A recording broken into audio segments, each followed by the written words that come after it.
Hi everyone, I'm going to speak a little bit about my training philosophy, which is based on my background and my education. My background started almost 40 years ago, where I trained as an infantry soldier in the British Army. What that taught me was resilience, never fucking give up, no matter how difficult the situation is. So what the Army did with me was plant the seed of just being, as I said, resilient, never throw the towel in. You're gonna have bad days, you're gonna have good days, just keep fucking grinding.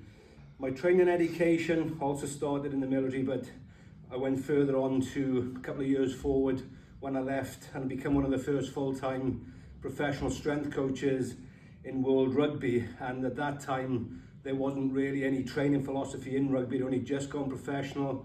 So the team I worked with, which was Swansea Rugby Club at the time, had one of the most successful periods during my 5-year period there, based on two simple factors. Yes, of course, great players, I'm not going to undermine that, but focusing on building maximum strength amongst the players and maximum health. Okay, that's always been the philosophy, and then a couple of years later, during this period, I traveled all over the world. I was the first strength coach to go and work with the late, great Charles Poliquin, the late, great Louis Simmons of Westside Barbell, the late, great Charlie Francis, who was the greatest speed coach of all time. And then also, thankfully, the still living Dr. Eric Serrano, one of the greatest hormonal coaches in the world. And there was a plethora of others as well. I would go and source out the best Olympic weightlifting coaches in the world, the best doctors on blood.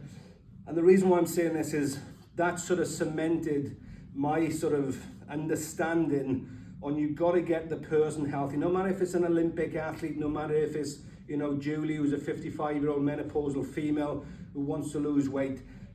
Exercise is nothing more than stress, and you can't keep putting stress on top of stress, so you've got to look at, sort of blood chemistry work, you've got to look at gut markers, you've got to ensure there's no red flags there are, make those red flags green flags, and then you can really load the exercise. And back on the training methods, the training philosophy is very similar, back to what I said, what I learned in the Army, but more so what I learned at Westside Barbell, over 20 years ago. The training is simple, it's direct, and it's fucking brutal. And that's why so many people fail from their training sessions.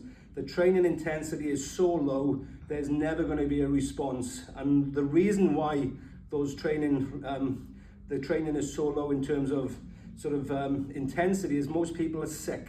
So as I said, just going back over what I said, become healthy, get stronger, results will come, but don't underestimate the intensity that you have to train at when you enter the gym is nothing more than fucking brutal. Okay, thanks for listening, guys.